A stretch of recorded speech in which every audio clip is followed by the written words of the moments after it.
morning. All right. So welcome to the First Unitarian Church of Pittsburgh. Today is Sunday, June 16th. My name is Robert PM, and I have the pleasure of being the liturgist today.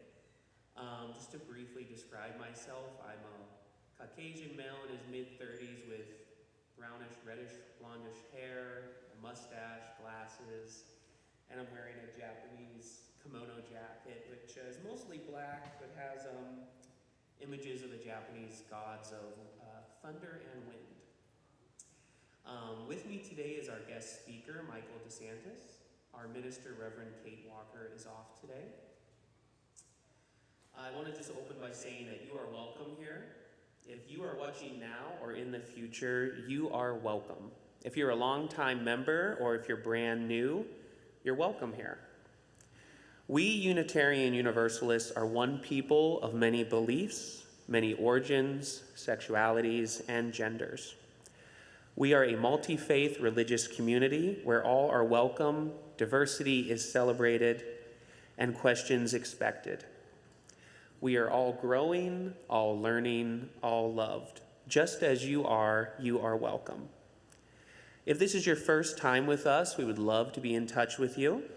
If you have not already done so, we do have a welcome desk in the entrance, which please visit after the service. If you're watching in real time on YouTube, visit our website. You can find it simply by Googling First Unitarian of Pittsburgh. And you can sign up for our weekly newsletter found at the bottom of the webpage.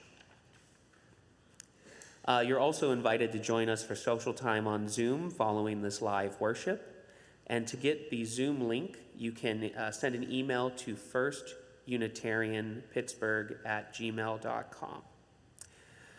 I think I was supposed to do this at the beginning, but to introduce our speaker.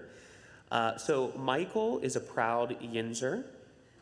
During their ministry formation, Michael has served as a mentor for Indigenous teens, a public policy advocate, and a hospital and nursing home chaplain.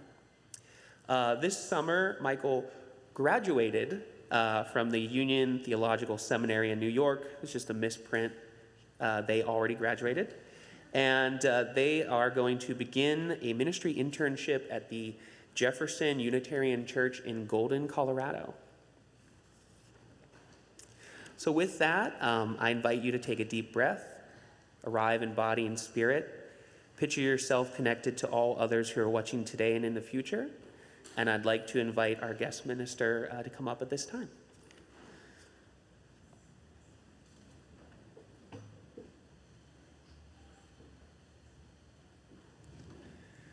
Hi, everyone. As Robert said, my name is Michael DeSantis. I use they, them pronouns. I'm a fairly mask-presenting white non-binary person. I'm in my late 20s. I've got long brown hair that's pulled back in a bun today. And I'm wearing a white patterned button-down shirt as well as this reddish-pink blazer. And they're hidden by the pulpit, but I'm also wearing a pair of black Birkenstock sandals, which will come up later, so that's an important piece here. And it is so very good to be with all of you here at this fine congregation once again. We turn now to our chalice lighting. The chalice, the symbol of our Unitarian Universalist faith. And as Robert lights our chalice, I give these words by Reverend Dr. Kristen Harper. Each day provides us with an opportunity to love again, to hurt again, to embrace joy, to experience unease, to discover the tragic. Each day provides us with the opportunity to live. This day is no different. This hour no more unique than the last, except that maybe today, maybe now, among friends and fellow journeyers, maybe for the first time, maybe silently, we can share ourselves. And with that, I want to invite you all to join in singing our opening hymn, this is in the Teal hymnal. It's with number 1008, When Our Heart is in a Holy Place. Number 1008 in the Teal hymnal.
We will now have our collective reading. It is found on the inside of the order of service.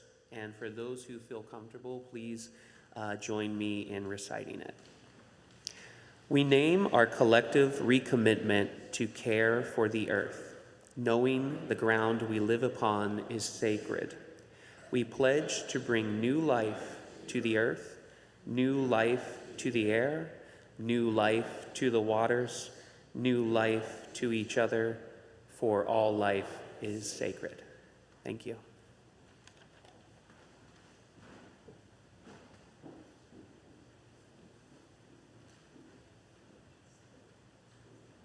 All right, as I fiddle with our mic here, I want to invite all the children and the youth to come forward and join us here at the front of the sanctuary on the ground.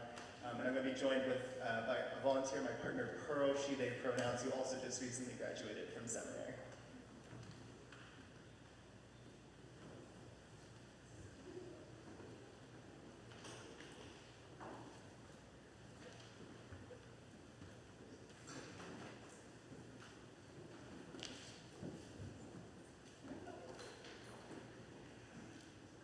And our story for all today is Tom's Tale by Linda Jennings, and it has illustrations by Tim Lawrence.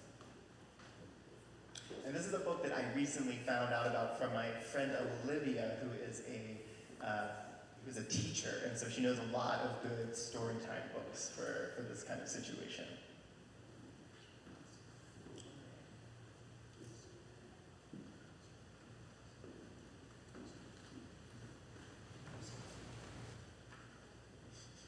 A lot of pre-content. All right, my friends.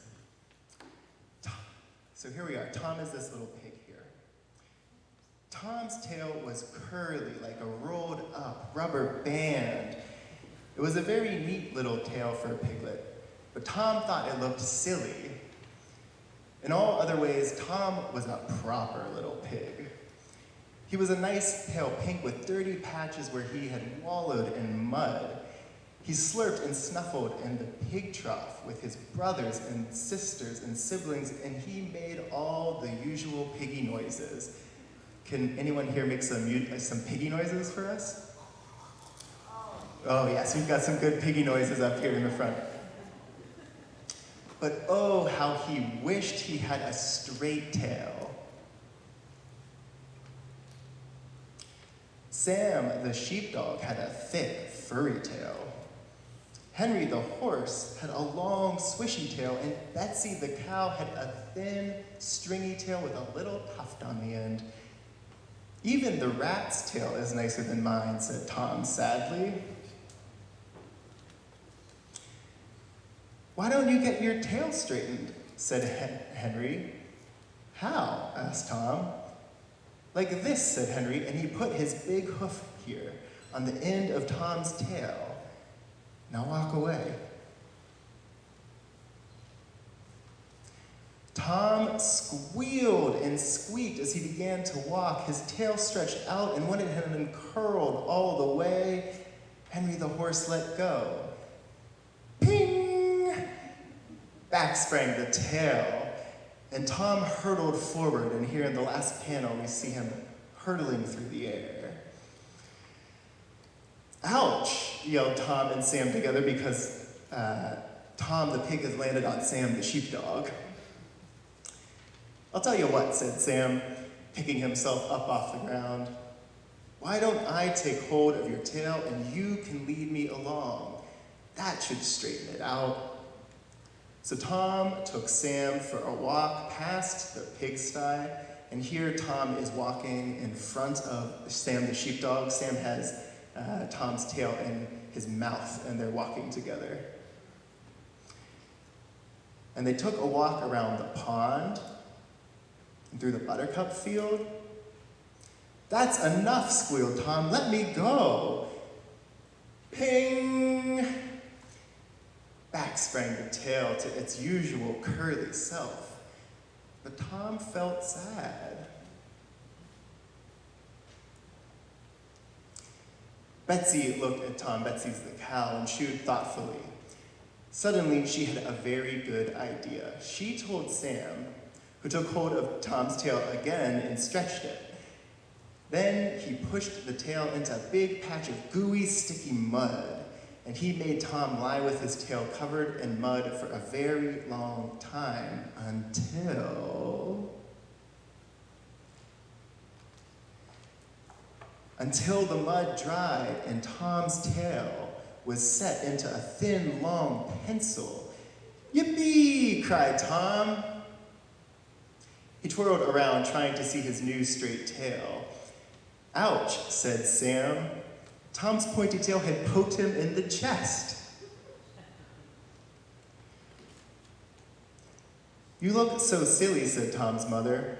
But Tom liked looking different from the other pigs. "I'll wag my tail like Sam does," he said. Whack! Tom's tail hit his sister in the face and then poked his brother's bottom. "Stop it, Tom," they both shouted. When it was dark, Tom's mother gathered in all her piglets for the night. They liked to snuggle up in a big heap, but Tom's tail got in the way. His pointy tail's in the way here in this last picture. "Go away," cried Tom's brothers and sisters, and they chased him right out of the pigsty. That's not very nice, is it, my friends? Poor Tom, he tried to curl up outside, but it wasn't very comfortable to lie down with a tail as stiff as a pencil. Finally, though, he was able to fall asleep.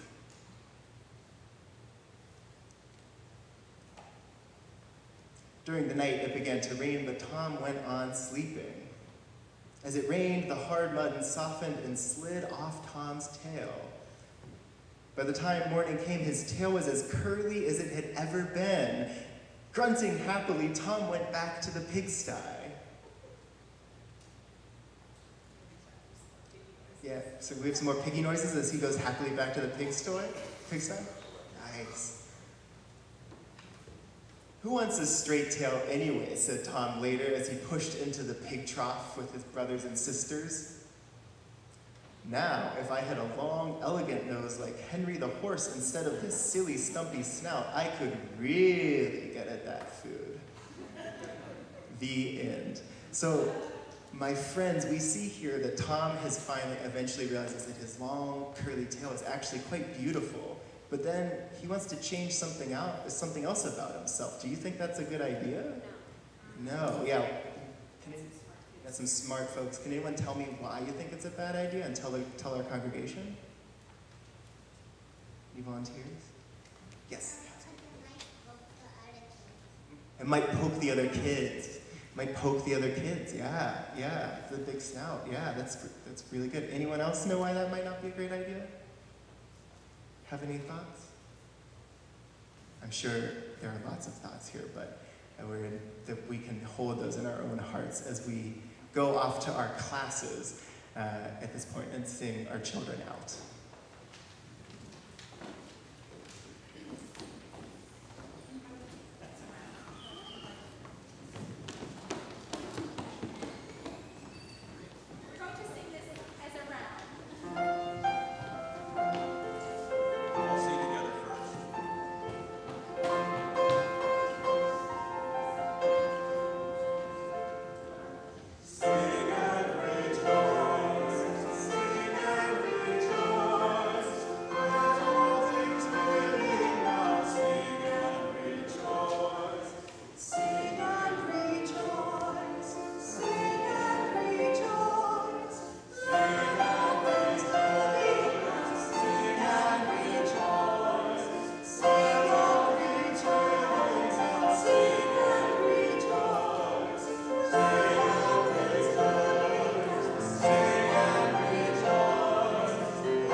Every month, we share our generosity with a designated organization.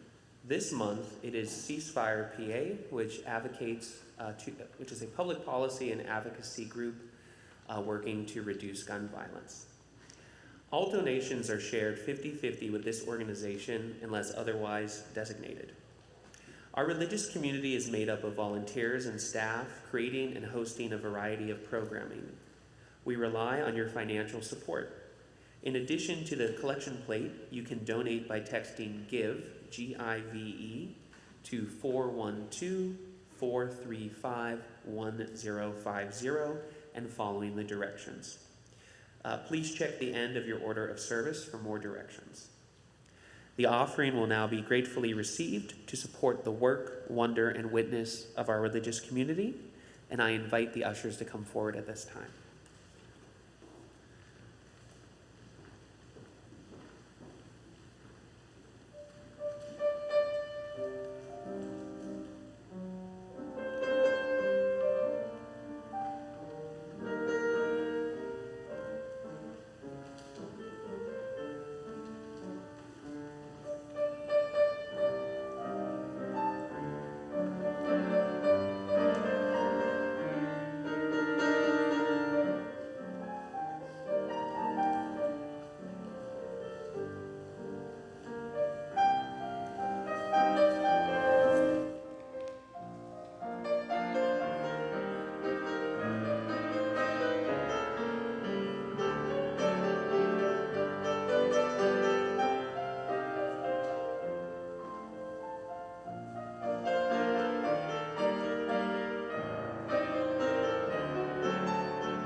We now have the sharing of joys and sorrows.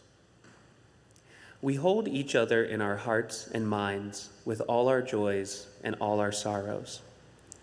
We remember those who are experiencing losses of various kinds and those facing health challenges. We are aware that many are faced with heightened difficulties presented by these times that continue to be challenging for all. May all who suffer and mourn find peace. May those who hunger or thirst be quenched with nourishment and sated with the elixir of life. May those who have experienced violence find care and comfort and the healing that comes in time.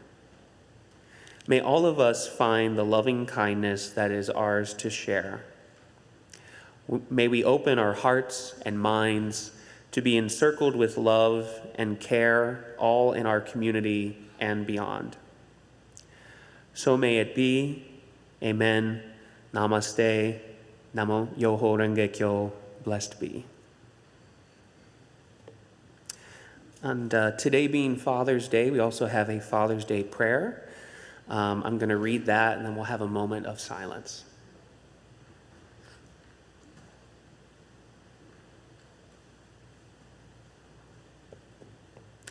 So this prayer was written by Amy Jones, and it is simply entitled A Father's Day Prayer. Today is Father's Day, so we take this moment to hold space for all that may mean to. We hold love for those who have lost fathers and for fathers who have lost children. We acknowledge and hold non-binary, transgender, cisgender dads in families made of two dads, foster and adoptive dads, and single dads. We hold and work to lift up all fathers of color and those fathers raising children of color. We hold fathers kept apart from their children by borders and war. We hold fathers and children who have lost connection, children who have been disowned or abandoned by their fathers, and the father figures who step in. We hold those longing to become fathers. We hold those who may be full of questions about their biological fathers. Most importantly, we hold and thank the dads, the papas, the daddies, and all who have shown up every day to give their all to the children who need them. Human relations are complicated. These days of recognition are complex. Please take a moment to breathe in what serves you and breathe out that which does not.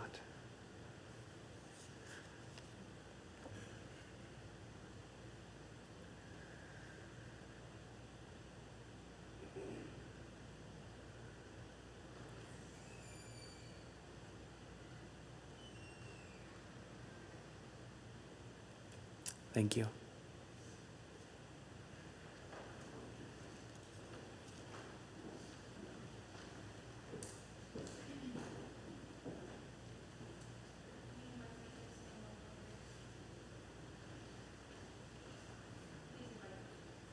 Inviting everybody to sing Spirit of Life, 123.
All right, we have another reading. This is by the Reverend Kirsten Harper.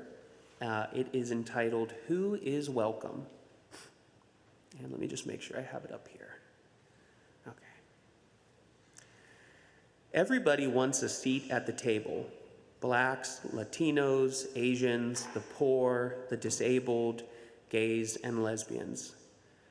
Where are all the straight white men supposed to sit? I'm not prejudiced, I'm just asking. And what table are they talking about?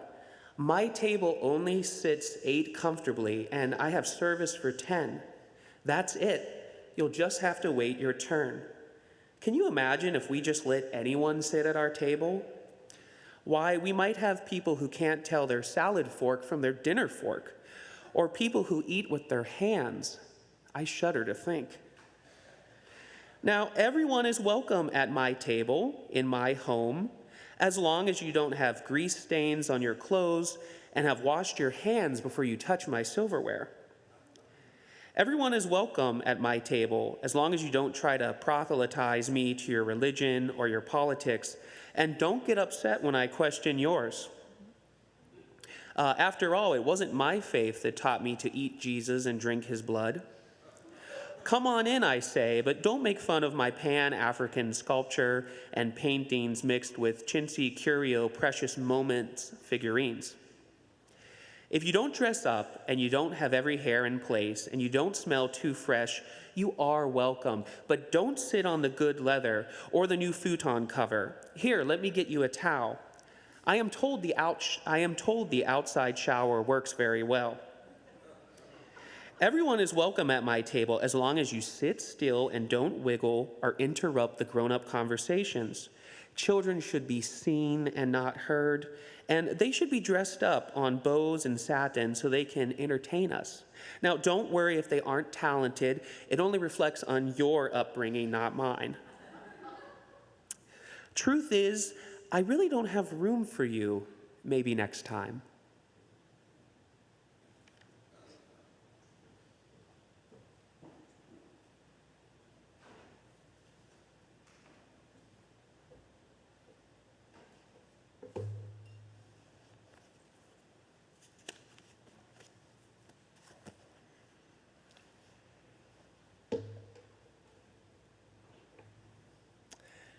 As I said earlier, it is so good to be with you all here again at First Unitarian in Pittsburgh on this day when there are so many holidays being celebrated. Father's Day today, and then this week on Wednesday, Juneteenth.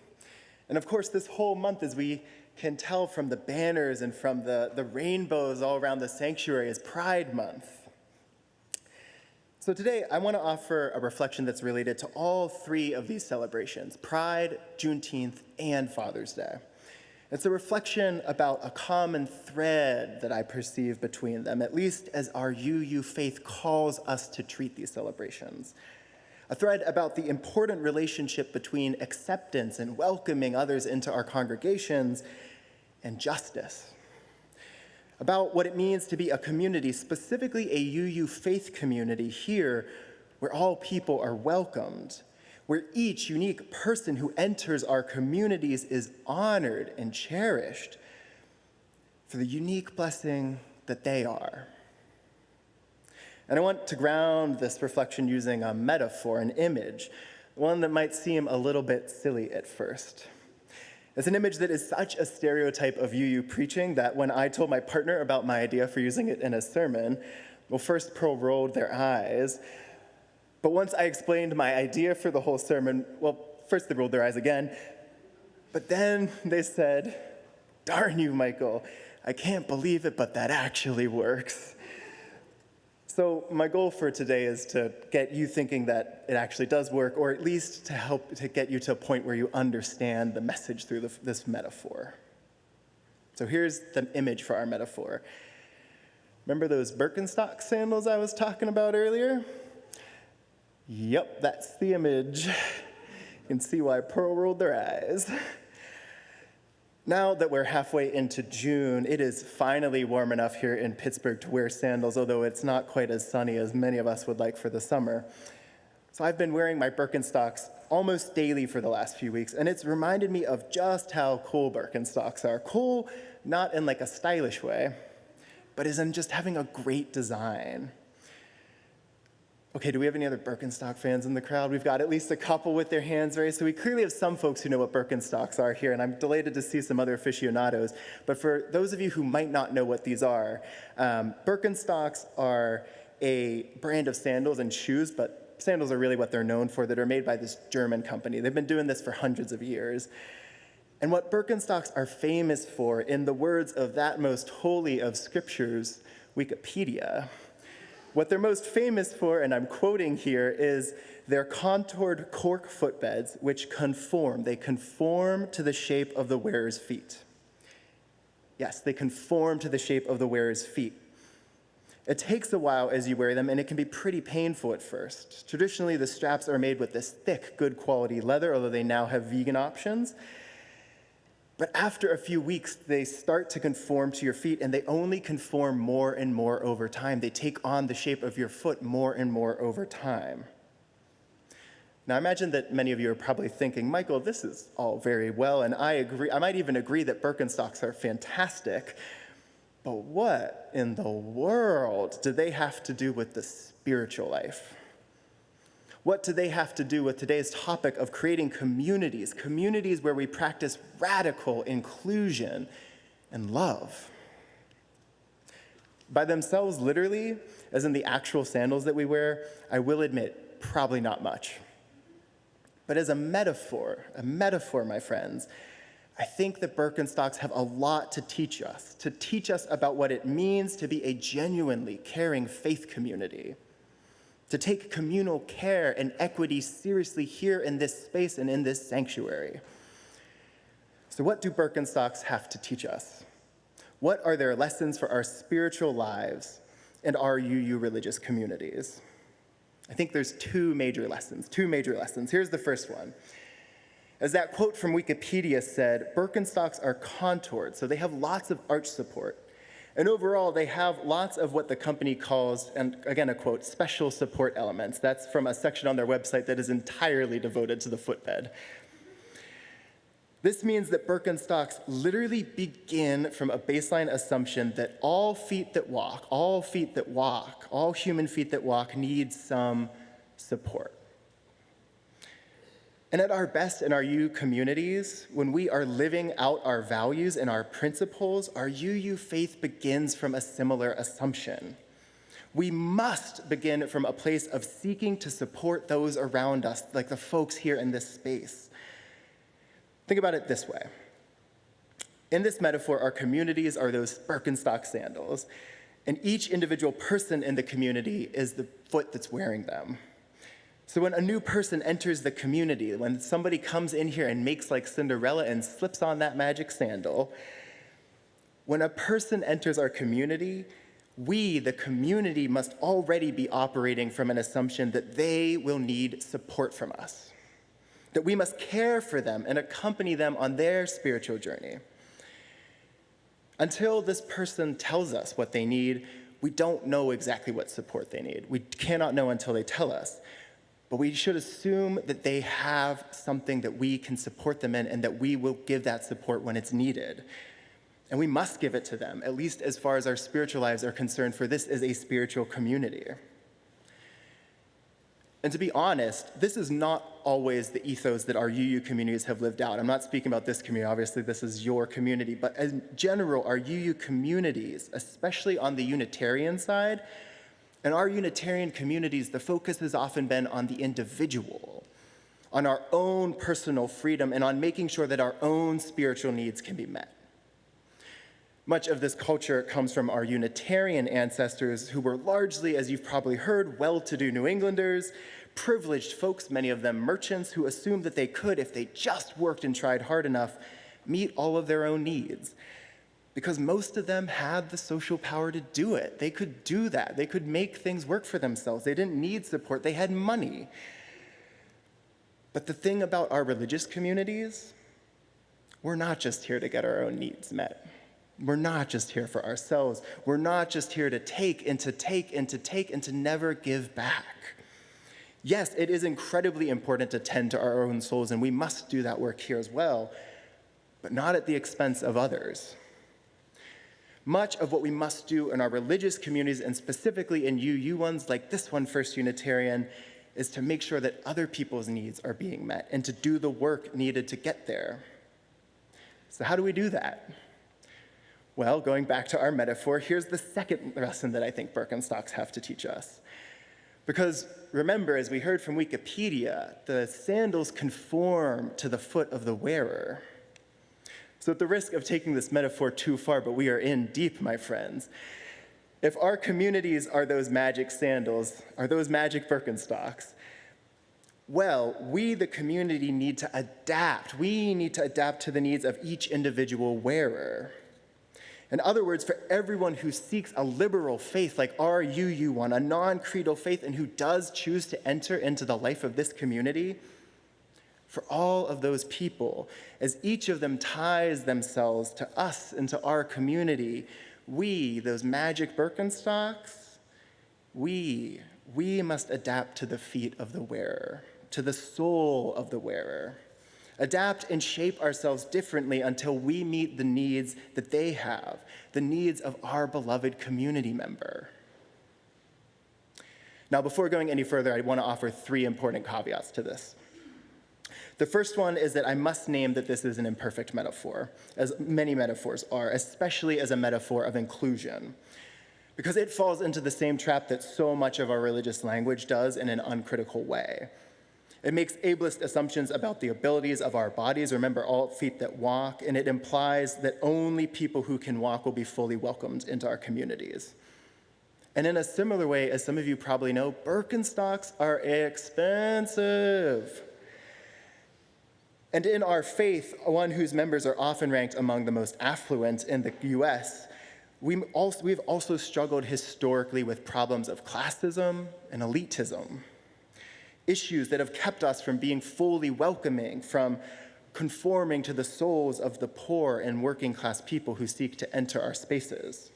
So let me state unequivocally that we must make our spaces not only accessible for disabled folks and poor and working class folks, but also we must make our communities welcoming to our disabled members and our members who are poor and our members who are working class.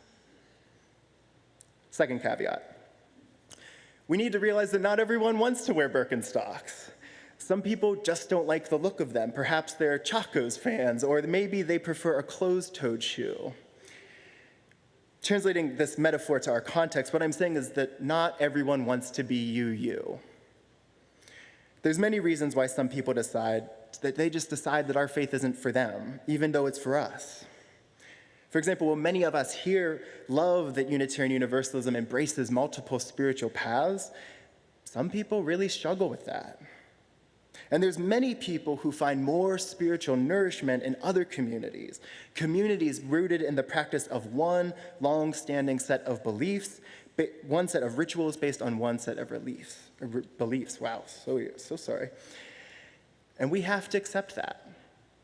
We have to accept that not everyone wants to be a UU, and when people decide that, we have to wish them well on their spiritual journeys and wish that they find that nourishment elsewhere. Third caveat. The third caveat, my friends, is that while we must adapt to individuals who come into our community, adapt to make our spaces more accessible and inclusive and welcoming, adapt our culture and our norms and our programs, we cannot change our core values. We must not sacrifice our beliefs in radical, all-encompassing love and the necessity of working towards justice here and out in the world. To use our metaphor, our Birkenstocks are always going to be Birkenstocks. Unitarian Universalism is always going to be Unitarian Universalism. We may be able to mold to the individual, but our Birkenstocks are never going to transform into Converses or Air Jordans or a pair of steel-toed boots. Why am I mentioning this?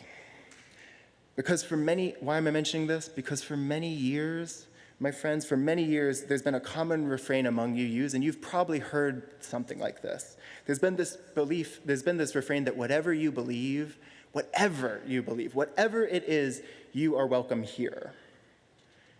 And while that is true in some ways for our approach to spirituality, what if someone believes that white supremacy is a valid ideology? What if they deny the reality of queer identities and the holiness of queer people?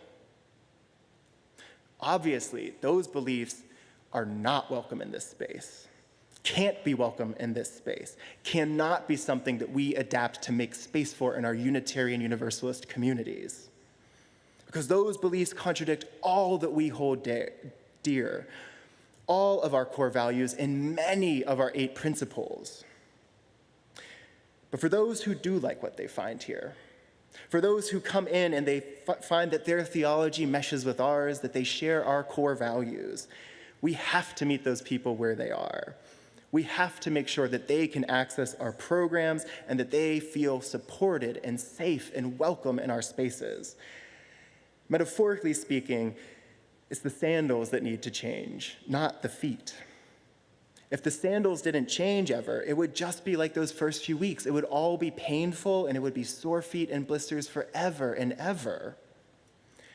And literally speaking about our UU communities, it's our communities that must change and adapt. Our communities that must change and adapt to meet the needs of the people who come here, change to meet people where they are. It can't be the other way around. If our communities are truly places where we welcome each and everyone who enters into them, we cannot make our other folks conform to our culture, to our standards, especially especially the standards and norms that we have here that keep us from living into our core values.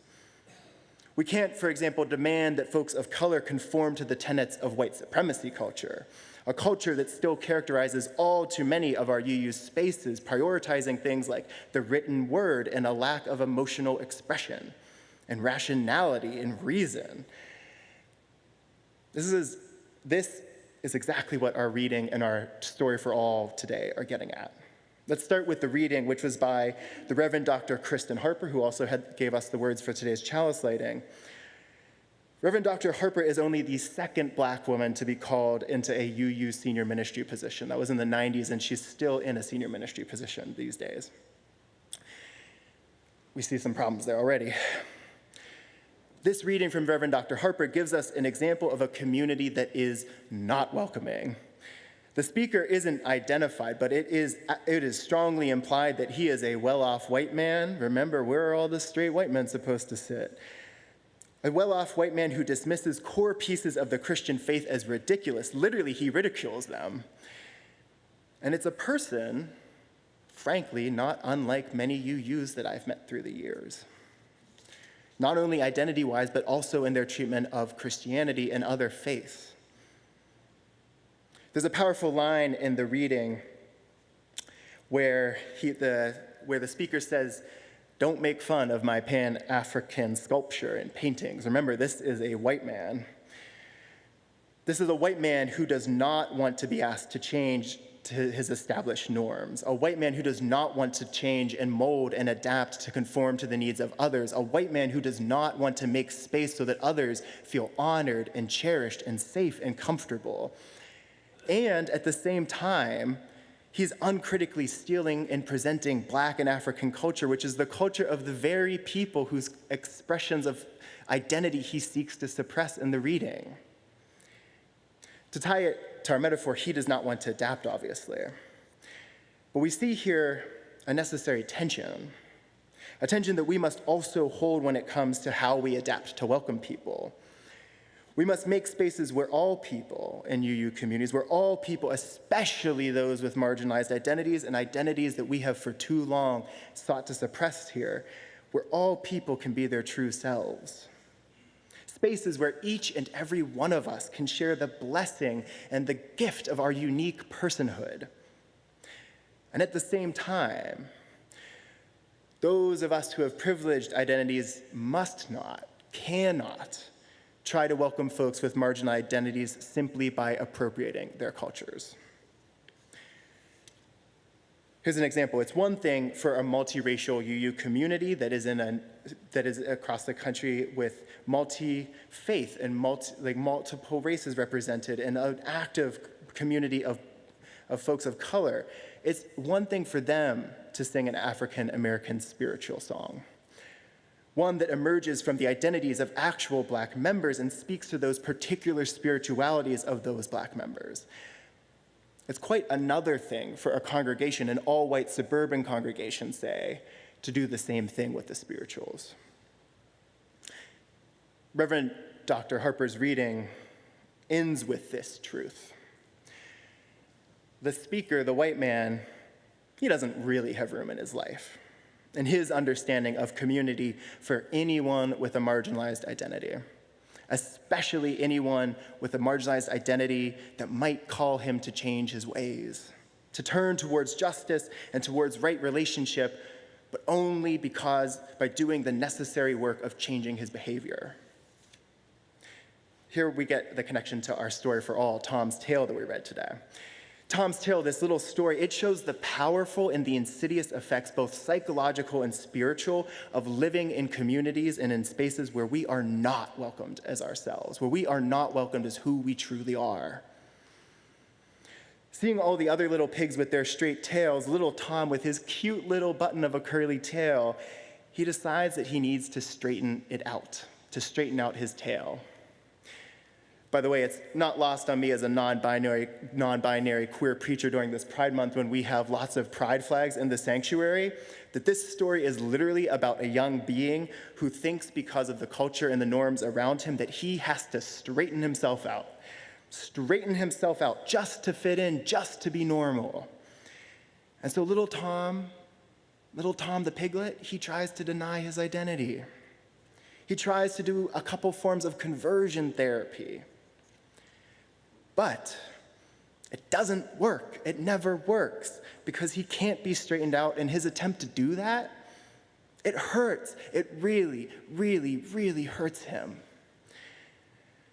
Poor little Tom. Throughout the story, he makes some moves towards self-acceptance of his tail.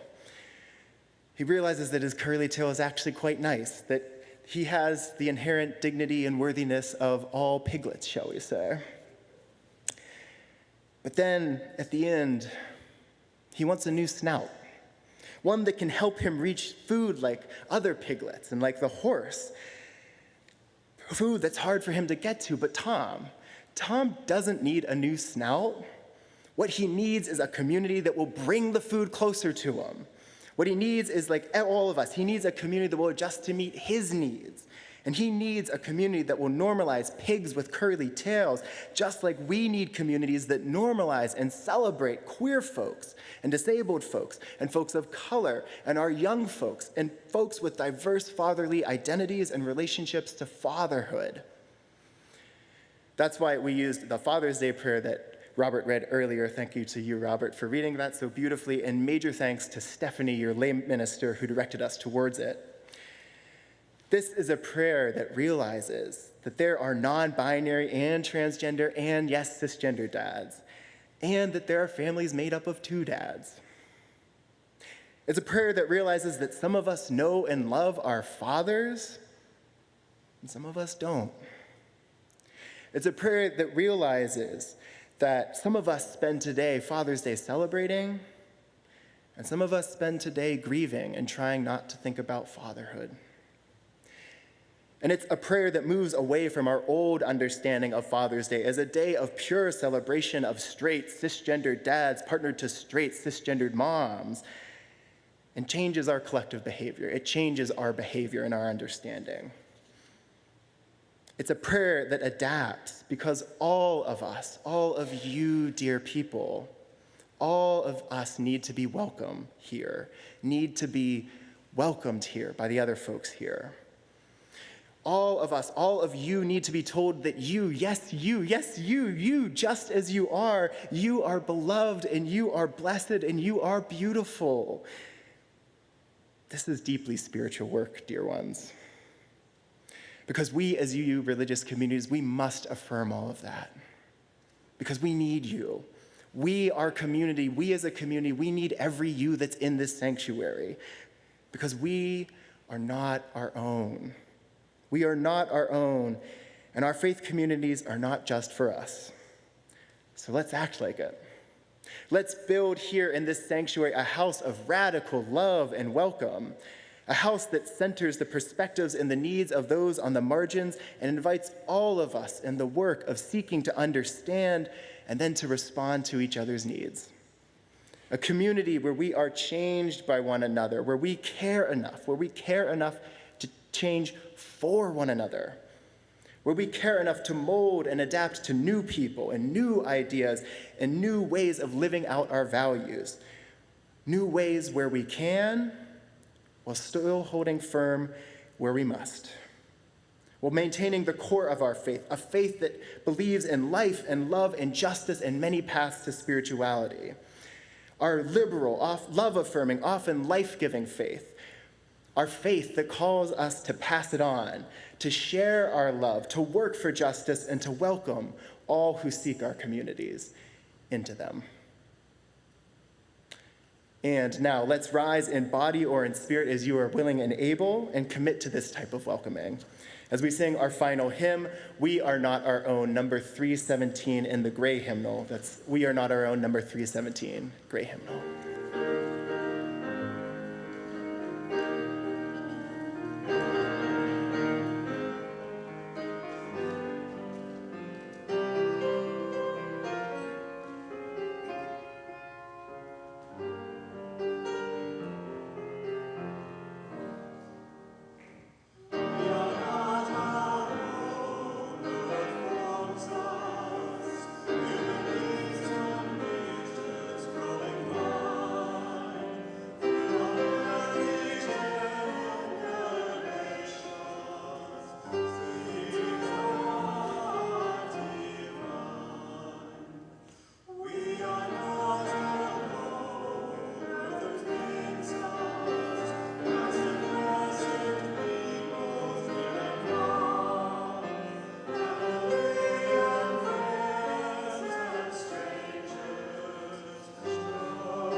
All right, we're going to extinguish our chalice, and if you'd like to join me in the reading, it's found in the order of service.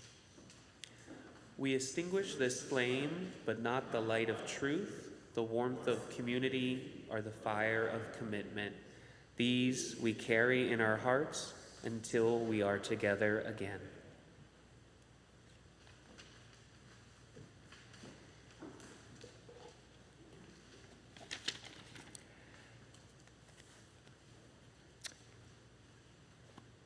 Dear ones, let us remember that the warmth of our community that Robert just talked about, it comes from our liturgies of care.